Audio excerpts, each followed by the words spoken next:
people, entah ini udah record ke berapa kali, but let's try to explain apa itu information technology from scratch banget ya. Jadi mungkin udah ada yang pernah nonton atau mungkin baru pertama kali nonton ini. Welcome guys. Alright. Okay, first thing first kita mau define information technology. Apa itu? So, actually sebelum mulai mendefinekan apa itu, aku perlu ngasih tahu bahwa di internet or maybe in lingkungan kita ya, kayak kita dengar IT itu stereotip macam-macam. Misalnya kalau misalkan lo bisa IT, berarti lo ntar bisa dan pinter benerin benerin laptop, benerin kipas, benerin PC. Oh no, sebenarnya ini padahal IT itu cuma berada dalam lingkup sistem komputer, jaringan dan hardware, infrastruktur teknologi, dan sistem buat ngotak-ngatik data aja. Kayak data-data ini masuk ke yang ini ya, lingkup sistem komputer, jaringan, dan sebagainya. Alright? Oke. Terus, tapi kamu tahu nggak? Cuma yang gue sebutin itu ya, bisa buat dunia kita jadi beda banget dari 3 dekade atau sahabat yang lalu. Karena art itu juga termasuk dalam bagian dari kemajuan peradaban yang patut diapresiasi. And here we are now mau belajar soal itu. Alright, the definition is clear.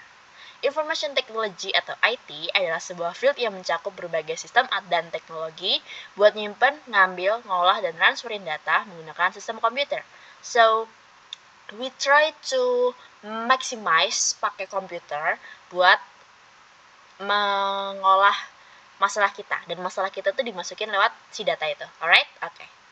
Secara gamblang dan generalnya seperti itu ya. Ntar kamu kalau udah nyelam pasti udah punya definisi sendiri deh. Cuman aku bisa kasih gambarannya seperti itu. Alright. Nah, data. Data yang udah aku sebutin tadi merupakan fakta yang bisa berbentuk kata, angka, atau bahkan kode berpola. Jadi, data tuh kayak simbolisme sih, kayak dari masalah kamu tuh apa gitu. Nah, alright. Misal data itu kayak data tinggi badan, data kehadiran, kayak hadir apa enggak, yes or no, dan lain sejenisnya. Kemudian data yang kita punya actually bakal dimasukin ke komputer dan diproses atau diotak-atik. Otak-atiknya bisa dilihat di pengertian IT. Nih ya, nyimpen, ngambil, ngolah, dan transferin data. Ininya muncul. Oke, terus yang diotak-atik diproses menjadilah informasi. Oke, so data dulu baru informasi. Alright, oke. Terus habis itu ini ada sedikit explanation. Waduh, muncul mulu nih. Data itu misalkan tinggi badan, ya udah nih 178 cm. Mungkin ada data banyak, oke lah. Cuman habis itu habis diotak-atik, ku tambahin nih tinggi Jennifer adalah 78 cm. Nah, ini baru kelihatan fungsinya data angka ini apaan gitu. Ternyata dia adalah tinggi si Jennifer gitu ya kan. Jadi lebih ada gunanya. Makanya dari data yang kita masukin bakal diolah sama sistem komputer biar ada gunanya. Alright. Kita bakal sedikit serius ya. Jadi kita udah paham soal data dan pemrosesannya pakai sistem komputer yang diotak-atik tadi ya. Terus kita sekarang mau lihat dari contoh nyata yang ada di dunia IT. Atau bisa kita cari salah satu contohnya adalah aplikasi ya. Banyak soalnya kayak, tapi aku pengen simplify aja, kita coba di aplikasi gitu. Terus kita mau bikin persiapan pembuatan aplikasi to-do list. Datanya jelas bakal datang dari penggunanya yang kasih nama-nama tugas mereka ke kita, terus kita disuruh bikin list. Nah, gimana prosesnya? Apa kita telepati doang sehari semalam terus jadi? Ya enggak lucu. Oke, ini jujur aja aku menulis jokes ini enggak ketawa sama sekali. Jadi enggak apa kalau kalian enggak ketawa, enggak lucu. Oke, lanjut. Cringe banget ya? Oke. Oke, enough. Kita sebelum lanjut ke bagaimana cara bikin to-do list secara simple, aku mau memberi pengantar tentang algoritma. Mungkin kalian pernah dengar algoritma YouTube dan sebagainya. Nah, itu bakal dibahas di suatu hari nanti ya. Tapi secara short, kalau misalkan algoritma kalian dengar di YouTube or di TikTok itu kan kayak the interaction you do sama konten di media sosialnya kan, atau di whatever lah gitu. Kayak jadi si aplikasi tuh kayak ngenalin, oh kamu suka sama postingan kayak gini, oh kamu suka komen di postingan kayak gini, berarti ntar aku rekomendasi yang mirip-mirip kayak gitu ya, kayak gitulah algoritma. Misalkan di mana tuh, di YouTube, di TikTok, di Facebook, di mana aja gitu. Terus kalau misalnya literally algoritma, apakah seperti itu ya? Scratch from the scratch sih begini ya, kayak ini, kayak kita tuh pengen kasih pola pikir gitu loh ke komputer. Nah, dikasih pola pikirnya itu tuh namanya algoritma. Jadi algoritma itu kayak pola pikir yang kita kasih ke komputer gitu. Jadi kayak pola pikir yang kita punya dikasih komputer biar dia tuh sejalan visi misinya sama kita. Jadi dia bisa ngerti maksud kita dan bisa ngolah masalah kita jadi solusi. Oke. Nah, kita mau kasih komputer yang pengen ngerjain dan dia tuh nggak tahu apa-apa. Nah, biar dia tahu dan bisa ngerjain, karena kayak the point is kayak kita kan pengen digitalisasi tuh kayak biar lebih gampang gitu kan, masalahnya tuh kayak solve, terus kayak masalahnya tuh kayak apa ya, kelihatan wujudnya gitu, gimana nyelesainnya secara digital dan nggak perlu manual. Misal kayak kudu ngeratain data tiap 10 menit sekali dan datanya tuh udah 100, kayak kalau misalnya kita bisa bikin program yang yang bisa nyortir mereka secara otomatis, kenapa enggak gitu. Nah, jadi buat kasih pahamnya dan di program yang kayak semacam itu atau dan lain sebagainya, selanjutnya itu kayak kita butuh langkah-langkah. Oke, kita kasih pola pikir itu dalam bentuk langkah-langkah yang kita rencanain, dan yang kita rencanain itu kayak pasti si user itu bakal ngelakuin seperti yang kita kasih gitu. Nah, perencanaan pembuatan langkah-langkah ini disebut juga sebagai algoritma. Actually ini semoga nggak baca PPT-nya doang ya, semoga juga dibuka YouTube-nya. Jadi algoritma itu actually juga ini langkah-langkahnya. So perencanaan pembuatan langkah-langkah ini disebut juga dengan sebagai algoritma. Perencanaan buat langkah-langkah. Actually algoritma itu juga langkah-langkah ya guys ya. Oke?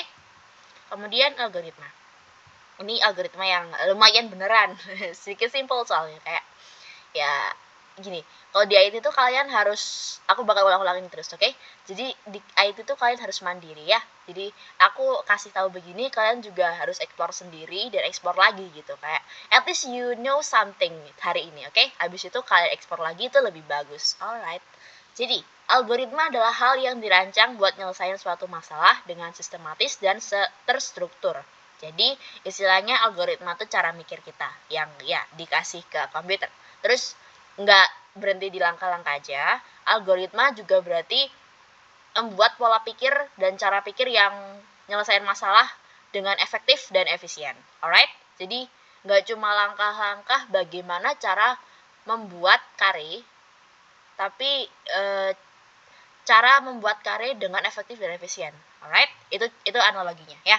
Kayak jadi nggak cuma cara sampai ke Jakarta dalam 10 hari gitu. Kan ada pilihannya tuh, ada misalkan naik angkot, naik mobil, naik travel dan segala macem. Nah, kayak gitu tuh. Terus akhirnya dipilih kan mana yang lebih efektif, naik bis, naik travel, atau misalkan naik pesawat gitu. Nah, itu cari yang paling efektif itu yang mana gitu. Kalau misalkan in konteks kayak perlu cepet gitu. Nah ya, itu salah satu case contohnya, kayak kita harus cari cara pikir buat nyelesain suatu masalah yang kayak pengen ngebet banget ke Jakarta cepet gitu. Oke? Terus ini dia contoh sederhana algoritma di aplikasi to-do list yang udah kita bahas tadi. Ini namanya flowchart. Logaritma itu biasanya dibentuk atau disusun di flowchart ini, dan ini si buletan, si oval, si kotak, terus kotak segi 4, terus persegi dan buletan oval ini lagi, dan panah-panahnya ini ada maknanya ya guys. Jadi ntar deh kapan-kapan kalau misalkan ada waktu atau ini pasti insya Allah aku jelasin ya. Oke, jadi silakan ikuti ya jika ingin jelaskan tentang flowchart. Oke, tapi ya aku sekalian bahas di sini aja deh, aku takut lupa bahasnya. Oke, jadi ini namanya flowchart. Terus ini tuh kayak the starting pointnya di sini, buka aplikasi to-do list. Abis itu kita dikasih case, kita ngasih case itu user, you mau bikin tugas apa enggak gitu. Nah kayak ini panahnya kebalik ke sini harusnya. Oke. Kita mau bikin tugas, kalau misalkan jawabannya ya atau jawabannya enggak, Kalau misalnya jawabannya ya, ini kebalik ya, oke? Ini kalau misalkan jawabannya ya, decisionnya ya, maka pilihannya atau terusannya adalah atau konsekuensinya adalah dia harus klik ikon tambah, ketik tugas yang dia masukin, terus masukin, abis itu send, terus abis itu ini hasilnya udah send, abis itu tutup aplikasi, selesai. Nah, tapi kalau misalnya nggak mau bikin tugas, why bother bro, langsung tutup aja ke aplikasinya gitu. Aduh, sorry. Jadi ya kayak siap, kayak langkah-langkah banget kan guys, gitu. Nih ada apa nih, hai, hello. Oke, next. Oke, kita sudah selesai bahas information technology karena emang sesimpel itu sebenarnya. Tapi bidangnya emang banyak, oke. Tapi pengertiannya emang kayak dia bahas software, hardware, terus aplikasi development, website development dan sebagainya tuh spesialisasinya. Dan ada hal yang bisa bikin kalian bisa ngerti sama semua hal itu. Oke? Nanti kita bahas di PT selanjutnya. Nah, sekarang sebelum kita lanjut, aku mau bahas tentang desain. Si Sohib IT yang katanya dia juga bagian IT. Well, that's maybe half true and half not true, karena aku beberapa baca di beberapa artikel katanya desain tuh bukan bagian dari IT, kayak dia tuh emang ada di IT, cuman kayak bukan IT gitu, kayak well, maybe itu bisa lead ke discussion sih. Jadi kalau misalkan ada yang punya opinion, mungkin bisa di share ke Tia gitu, jadi kayak kita bisa saling ini. Oke. Terus ini dia aku suka banget sama si kucing ini. Desain adalah sohib IT, oke? Jadi kita berkawan sama anak desain, walaupun kadang-kadang anak desain kalau ngedesain tuh agak nggak ngotak, tapi oke lah, estetiknya bagus ya, sebagainya gitu. Oke, kita fokus lagi. Oke, kebanyakan oke nih, coba kalian kalau misalkan ada bisa ngitung oke berapa kali aku ngomong oke sampai detik ini, tolong chat, hahaha. Ntar pas parting aku kasih special gift. Semoga ada yang dengerin ya. Oke, actually ini IT itu juga berkaitan sama desain. Macam aplikasi TikTok yang kalau misalkan kamu buka tuh kayak karena kamu udah familiar gitu, itu udah logo TikTok. Tapi habis itu kayak kamu pas udah buka logo TikTok, kamu kan langsung masukin vibe itu. Terus habis itu kamu pengen ke profil tuh udah ngerti gitu loh, kayak bagian profil tuh yang mana karena ada bar putih itu kan di bawah aplikasinya. Terus ya kayak itu kayak jadi semacam deskripsi bawah yang kayak gini tuh melambangkan ini, kayak kamu familiar gitu kan sama aturannya si TikTok dan media sosial lainnya gitu. Nah, desain up yang kayak begini nih, kayak TikTok yang kayak bikin kayak nata-nata like dan sebagainya itu, posisi like, comment dan sebagainya itu direalisasikan menggunakan coding. Oke? Jadi ID itu nggak saklek kayak mumet sama masalah sama masukin data sebagainya, enggak. Itu luas banget, oke? Gitu. Terus habis itu penjelasan tentang TikTok itu punya nama. Yang maksudku ini, buka aplikasi karena tahu itu logo TikTok, terus tahu mana bagian profil karena ada bar putih di bawah up di bagian pojok kanan ya kalau nggak salah, kanan bawah. Nah, itu namanya UI. Jadi kalian ngerti bagiannya profil tuh di mana karena ada icon orang di situ.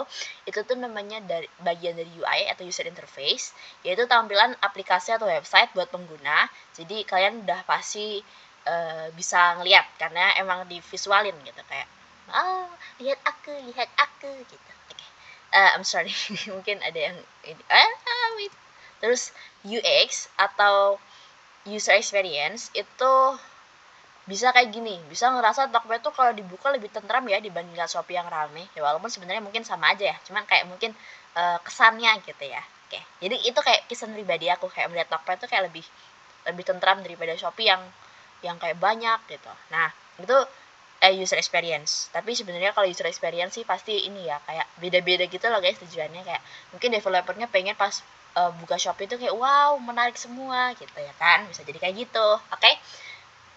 Terus kayak misalnya emang beberapa media sosial ada yang kayak dia tuh di desain addicted gitu loh. Jadi kamu bakal sering banget di aplikasi itu berjam-jam ber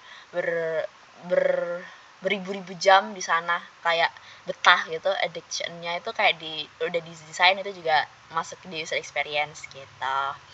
Oke, sekarang sudah beres ya. Sekarang udah 15 menitan dan aku sangat bersyukur akhirnya video ini bisa tertik juga. Alright, selanjutnya kita bahas pemrograman yang agak bersinggungan dengan apa yang ku bilang kayak bakal mengantarkan kalian ke banyak bidang IT. Alright, see you guys. Bye-bye. Semoga selalu sehat ya. Oh iya, by the way, ini kuis siapa cepat dia dapat, oke? Okay? Please tell me ya. Kayak kalian bisa search di mana aja. Jadi kayak please tell me your opinion gitu. Kayak jadi ini nggak ada benar salah ya. Cuman I will pick the most interesting ones from my point of view. Jadi kayak gimana